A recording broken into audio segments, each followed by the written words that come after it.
নমস্কাৰ, আপুনি চাই আছে আছাম ফিউচাৰ টেক। আজি বহু মানুহে কয় অসমত চাকৰি নাই, অসমত ভৱিষ্যত নাই। কিন্তু আজি মই আপোনালোকক দেখাম আগন্তুক 5 বছৰত অসমত কোটি টকা জব মাৰ্কেট কেনেকৈ খুলিব।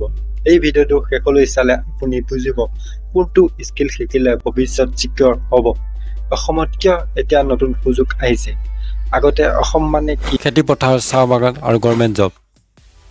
কিন্তু এতিয়া অসমত হৈছে AI, digital startup hub, investment state, নতুন ইণ্ডাষ্ট্ৰিয়েল পাৰ্ক আৰু প্ৰাইভেট কোম্পানী অসমলৈ আহিছে। মানে জব চেণ্টাৰ হ'বই।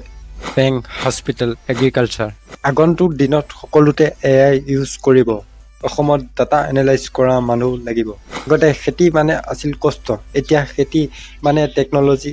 AI দিয়ে কিমান পানী প্ৰয়োজন হ'ব, কেতিয়া ফাৰ্টিলাইজ দিব, কিমান লাভ হ'ব, এইবোৰ মেনেজ কৰা মানুহ অসমত লাগিব। Digital marketing, Facebook, YouTube, Instagram, এইবোৰ অনলাইন ভিডিঅ' এডিট কৰা মানুহৰ ডিমাণ্ড বাঢ়িব। ডেভেলপ হৈছে ডেলিভাৰী, ট্ৰান্সপৰ্ট, এই ফিল্ডত লাখ লাখ মানুহ লাগিব। অসমৰ CM-এ নিজে কৈছে Assam will became technology hub.